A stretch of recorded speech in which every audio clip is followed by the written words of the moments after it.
Hello everyone, I am Rachna and I welcome you all to my channel POQ Preparation।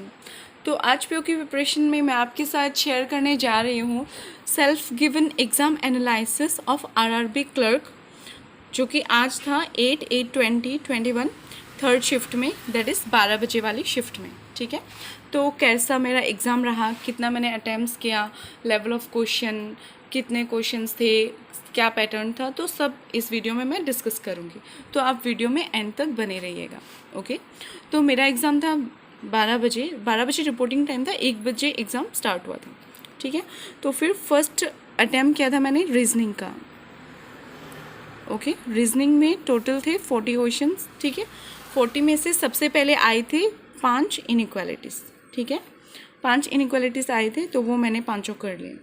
उसके बाद में एक puzzle था। ठीक है, 5 मार्क्स का, उसमें मतलब कंपैरिजन बेस्ड पज़ल था, कंपैरिजन वाला, जिसमें कि रहता है ना, this is taller than this is ऐसा, ये वाला he is not taller than, S is not taller than Q, he is not the tallest, ऐसा था। इजी था वो पज़ल, बहुत इजी था, मतलब प्री लेवल 1.5 मिनट में या उससे भी कम टाइम में सॉल्व हो गया था। तो इसका मैंने 5 किया। ठीक है, उसके बाद में सिलॉक्स आए थे 5। ठीक है, तो सिलॉक्स कर लिए थे मैंने 5। इसमें से FU वाला 2 क्वेश्चंस था। ठीक है, और फिर एक आइदर और बन रहा था, एक में नाइदर नॉर बन रहा था, ऐसे करके थे मतलब। तो ये मैंने 5 कर लिए। आई एम डेफिनेटली श्योर कि ये करेक्ट होंगे। ठीक है, उसके बाद में एक पज़ल था, मंथ वाला पज़ल आता है ना, जिसमें रहता है कि मंडे, मतलब नवंबर, सितंबर, अक्टूबर ऐसे होता है, और डेट्स होते हैं। एक 6 था और एक शायद 15 था, ऐसे करके था। ठीक है, 8% थे। तो ये पज़ल था। इस पज़ल थोड़ा सा लेंथी था, इसमें टाइम लगा था, मगर फिर ये भी मेरा फाइनली बन गया था अच्छे से। तो ये था। ओके, फिर बाद में, इसके बाद में आया था मंथ बेस्ट पज़ल के बाद में आया था एक रिलेशन वाला। हाँ, एक आया था, वो डायरेक्शन सेंस आया था। ठीक है, डायरेक्शन सेंस आया था। तो फिर इसमें आई थिंक मेरा 3 करेक्ट हुआ है। ओके, नॉट श्योर, मैंने 5 किए, मैंने 3 ही किए थे, 5 मैंने किए भी नहीं थे। ठीक है, और ब्लड रिलेशन, जो कि आपको, मतलब अगर मैं बोलूँ कि मेरा कौन सा सबसे स्ट्रॉन्ग है रीजनिंग में सेक्शन, तो मुझे वो ब्लड रिलेशन लगता था। पर ये एग्ज़ाम देके मेरा ये वहम दूर हो गया, क्योंकि ब्लड रिलेशन का पज़ल मतलब ऐसा था कि मैंने उसमें 2.5 मिनट इन्वेस्ट किए थे, पर फिर भी मुझसे वो पज़ल नहीं बन पाए थे। ठीक है, आई डोंट नो क्या था, लास्ट क्वेश्चन था, लास्ट 4 क्वेश्चंस थे ब्लड रिलेशन के पज़ल के। ठीक है, पर फिर भी मुझसे वो नहीं बन पाया था, तो मैंने फिर छोड़ दिया, ज़्यादा टाइम नहीं वेस्ट करके ये मैंने छोड़ा। 4 ये ब्लड रिलेशन वाला पज़ल मैंने छोड़ा था, प्लस 2 क्वेश्चन मैंने वो छोड़े थे कि how many letters are in between. ठीक है, फॉरवर्ड बैकवर्ड वाला एक क्वेश्चन आता है ना, ये वाला मैंने 2 क्वेश्चंस ये छोड़ दिए। ठीक है, तो 6 हो गए। ओके, और एक शायद मैंने, हाँ, इसमें मैंने 3 to 4 किया था, एक शायद मैंने इसमें छोड़ दिया। ठीक है, तो टोटल मैंने लाइक 33 अटैम्प्ट किए। ठीक है, अगर इनमें मैंने कोई किसी का मैं बताना भूल गई हूँ तो आप लाइक देख लेना क्या टॉपिक आते हैं। तो वही थे, ये सब मुझे क्लियरली याद है अभी भी, लाइक इनका इमेज है मेरे माइंड में कि ये ऐसे क्वेश्चंस थे, इतना मुझे क्लियरली याद है। बाकी आप प्लस माइनस। हाँ, अल्फा न्यूमेरिक सीरीज़ आया था, अल्फ़ा न्यूमेरिक वाला सीरीज़ आया था 5 मार्क्स का। और एक आया था, मतलब सीरीज़ 2 आए थे। एक तो ये होता है ना, जैसे ऐसे होता है LMN, फिर BLS, ऐसे ऐसे होता है ना, मतलब वो जिसमें अल्फ़ाबेटिक वाला रहता है। और एक आया था मिक्स सीरीज़ आया था। ठीक है, सीरीज़ 10 मार्क्स के आए थे, एक मिक्स आया था, एक अल्फ़ा न्यूमेरिक आया था। तो कितना हो गया, 35। ठीक है, और 35 ज़्यादा हो रहे हैं, ये शायद 5 था या, ओके, मतलब ओके, तो ये 20। हाँ, तो इतना ये सब क्वेश्चंस था। ये जो था ना मिक्स वाला सीरीज, ये इजी था। ठीक है, इसमें बोलते हैं अगर अल्फ़ाबेट्स आर नॉट काउंटेड, तो फिर who is the 12th element from left hand, ऐसे ऐसे करके क्वेश्चंस थे। 5 इजी थे, जल्दी इजीली सॉल्व हो रहे थे। ठीक है, बस मेन क्या प्रॉब्लम हो गई कि मैं 40 का टारगेट लेके गई थी, मगर 40 मैं नहीं कर पाई, 33 ही कर पाई हूँ, क्योंकि ये ब्लड रिलेशन की वजह से इसने धोखा दे दिया मुझे। ठीक है। और ये जो 2 क्वेश्चंस थे मैंने इंटेंशनली नहीं किए, क्योंकि रॉन्ग होने का बहुत चांसेस होते हैं, तो मैं रिस्क क्यों लूँ, है ना।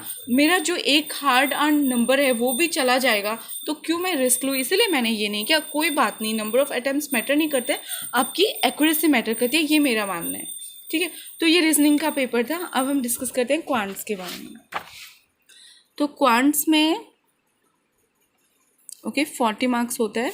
ये वाला मैंने 25 मिनट्स में सॉल्व किया था, रीजनिंग वाला मैंने 25 मिनट्स में किया था, प्लस 1 मिनट ज़्यादा लगी थी क्योंकि मैं ये पज़ल वाले में मतलब स्टक हो गई थी, फिर भी मुझसे वो सॉल्व नहीं हुआ, तो 26 लग गए थे, ठीक है। तो फिर इसमें फिर 19 बचा, ठीक है। तो सबसे पहले मैंने क्वेश्चंस देखे एक बार में, क्योंकि मुझे पता है ना कि मैं क्या अटैम्प्ट करूं मैथ्स में, ताकि मैं स्कोर कर पाऊं, क्योंकि सब मेरे लिए अटैम्प्ट करना पॉसिबल नहीं है, क्योंकि मेरी स्पीड इतनी अच्छी नहीं है मैथ्स की, और ना ही मेरी एक्यूरेसी अच्छी है, आपको पता ही होगा। तो फिर मैंने क्या किया, सबसे पहले पेपर स्कैन किया, तो मुझे दिख गया कि अरिथमेटिक के क्वेश्चन थे 8 to 10 थे, ठीक है। उसके बाद में था सिंप्लीफिकेशन के क्वेश्चन थे, आई थिंक 5 to 7 थे, मुझे एग्जैक्टली नहीं पता। फिर 2 DI आई थी, ठीक है, एकदम इजी DI आई थी, इजीएस्ट, मतलब इजी क्या इजीएस्ट बोलूँगी मैं, 2 DI आई थी। उसके बाद में था नंबर सीरीज, हाँ नंबर सीरीज थे, अच्छा 5 थे, या इन दोनों में मुझे कन्फ्यूजन है एग्जैक्ट कितने क्वेश्चन के नंबर थे, ठीक है, बाकी ऐसा ही था, ठीक है। फिर ये था, ओके। तो फिर अब क्या हुआ, मैंने पहले स्कैन किया, फिर मुझे क्या मुझसे गलती हो गई कि जो 2 क्वेश्चंस आते ना हिंदी में और इंग्लिश में, तो सबसे पहले मैंने 2 DI कर लिए। DI मतलब बहुत ही इजी थे। एक में तो क्या था, जैसे बार ग्राफ वाला DI आया था, ठीक है, जैसे A का हो गया, B का हो गया, C का हो गया, ऐसे, और डेज वाला था शायद मंडे ट्यूसडे ऐसे कुछ था, ठीक है, इसका इतना में मंडे में हुआ, इसका ट्यूसडे में हुआ, ऐसे ऐसे करके बार ग्राफ का DI, तो बहुत इजी था, 5 क्वेश्चंस मेरे आराम से हो गए और बहुत कम टाइम में हो गए, ठीक है। फिर जो नेक्स्ट जो DI था ना, वो भी ऐसे दे दिया था, नंबर दिया हुआ था, और आपको बस कैलकुलेट करना है कि इसका और इसका एवरेज बताओ, इसका परसेंटेज कितना %, ये किसका परसेंटेज का कितना है, ये AB ऐसा आया था, तो AB का कितना परसेंटेज है, एवरेज ऑफ ACND ऐसा ऐसा करके आया था, एवरेज ऑफ ACND ऐसा करके आया था। तो बहुत ईजी DI थे, मतलब मुझे अगर ईजी लगे हैं, क्योंकि मैं आपको फ्रेंडली बता रही हूँ, मैंने जब मैं SBI क्लर्क का एग्ज़ाम दे के आई थी, जब मैंने मैथ्स में 10 अटैम्प्ट किए थे, अगर आप लोगों ने वो एनालिसिस का वीडियो नहीं देखा है, मेरा टोन आपने नहीं सुना है, तो आप वो वीडियो देखिएगा कि मैं कितनी डिप्रेस थी, कितने मुझे ख़राब लग रहा था कि मैं मैथ्स में सिर्फ 10 करके आई हूँ। तो उसके बाद से मैंने मैथ्स पे वर्क करना स्टार्ट कर दिया था।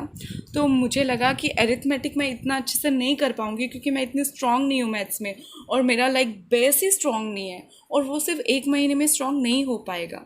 बचपन से ही मेरा प्रॉब्लम है मैथ्स को लेके। तो फिर मैंने सोचा कि DI मैं स्टार्ट करती हूँ। तो Ankush Lamba sir, I don't know ये वीडियो उन तक नहीं पहुँचेगी मुझे पता है, मगर मैं उनको बहुत थैंक यू बोलने वाली हूँ, क्योंकि उनकी जो DI के जो सेट्स है ना, 200+ DI, ठीक है, 100+ DI, मैंने क्या किया, 1 महीने में इनको पूरा चाट लिया, ठीक है। अंकुश सर की सारी क्लासेस की मैंने इवन 2 बार मैंने रिवीजन किया इन क्लासेस से। 1 महीने के अंदर मैंने इतना DI प्रैक्टिस किया है कि कॉन्फिडेंटली मैं 10 मार्क्स सिक्योर कर पाई हूँ, ठीक है, DI में। मतलब क्योंकि अगर मैं अरिथमेटिक स्ट्रॉन्ग नहीं कर पा रही हूँ, तो मुझे कहीं तो कुछ तो करना पड़ेगा ना। तो मैंने अंकुश लांबा सर को फॉलो किया, उनके दोनों कोर्सेस मैंने अच्छे से देखे, और अब मैं इतनी कॉन्फिडेंट हूँ कि मैं DI करके आई हूँ, तो मुझे खुद को इतनी खुशी हो रही है। फिर 10 मैंने कर लिया, उसके बाद में 3-4 अरिथमेटिक का आ गया, 3 या 4 कोई मुझे इजी लगा वो। फिर बाद में मैंने, ठीक है, फिर बाद में 4 या तो 5 to 6, मतलब मेरा टोटल मैंने कितना किया था, 17 किया था मैंने टोटल, ठीक है। तो मतलब 4 यहाँ से आ गया, तो 5 यहाँ से आ गया, इस टाइप का सोच लीजिए आप हुआ है। ये तो 9 हो रहा है ना, 3 and 5 8 हो रहा है, ओके, इस टाइप का 17 या 18 टाइप हुआ था मेरा, ओके। तो 18 क्वेश्चंस मैंने अटैम्प्ट किया, मेरे लिए बहुत ज़्यादा है, क्योंकि जहाँ मैं 10 कर रही हूँ वहाँ पे मुझे इतना ग्रोथ मिल रहा है, मेरे लिए बहुत ज़्यादा है। मैंने 1 महीने में ही पढ़ा है जो मैथ्स पढ़ा है वो। पहले मैं मैथ्स से एकदम जी चुराते रहती थी, पर अभी क्या हुआ कि आरआरबी में क्या है, मैथ्स के अलावा कोई ऑप्शन नहीं है। इंग्लिश के लिए मुझे टाइम नहीं इन्वेस्ट करना पड़ेगा इंग्लिश पे फॉर द टाइम पीरियड 1 महीने के लिए। तो मैंने 1 महीने के लिए इंग्लिश छोड़ दिया था। ठीक है, आप लोगों ने भी, बहुत लोगों ने रिकमेंड किया था मुझे, तो मैंने वही किया। तो एटलीस्ट इतना मैं अटेम्प्ट कर पाई हूँ, बहुत अच्छा है। और मुझे पता है कि एक्यूरेसी मेरी अच्छी होगी। अगर मैंने 17 किया है तो मेरा 2 से ज़्यादा रॉन्ग नहीं होगा, इतना मैं श्योर हूँ। ठीक है, तो पता है कि हम कट ऑफ मीट नहीं कर पाए। ठीक है, अटैम्प्ट हमारे कम हुए हैं, अटैम्प्ट 50 हुए हैं। ठीक है, टोटल 50 अटैम्प्ट्स हुए हैं। पर एक जो सेटिस्फेक्शन होता है ना, वो मुझे ये एग्ज़ाम दे के हुआ है कि हाँ रचना, तुम कर सकते हो। अगर तुम लास्ट ईयर जब मैंने दिया था ना आरआरबी क्लर्क का एग्ज़ाम, सच बता रही हूँ आपको, मैंने 30 अटैम्प्ट किया था। ठीक है, सिर्फ 30 अटैम्प्ट किया था। अगर मुझे 3 महीने में पढ़ के 50 मिल रहा है, ठीक है, 3 मंथ्स में, तो नेक्स्ट 3 मंथ्स में मुझे 70 मिल जाएगा। है, ऐसे तो चलते हैं। इतनी मेहनत अगर फिर से 3 महीने तक करूँगी तो फिर 70 तक पहुँच पाऊँगी। तो आपको सेटिस्फेक्शन ज़रूरी है कि आप अच्छे से अटैम्प्ट कर पा रहे हो, मेरा ये मानना है। ठीक है, तो अब और हार्डवर्क करेंगे, कोई बात नहीं, एग्ज़ाम्स हैं, अपॉर्चुनिटीज़ हैं, है ना। तो हमें जस्ट हार्डवर्क करना है, सेटिस्फाइड रहना है, खुद को अप्रिशिएट करते रहना है, मोटिवेट करते रहना है। आप भी शेयर कर सकते हो अपने अटैम्प्ट्स, और वीडियो कैसा लगा ये भी शेयर कर सकते हो। And like, share and subscribe to my channel POK Preparation. This is Rishna Parik signing off. Thank you so much and thanks for watching.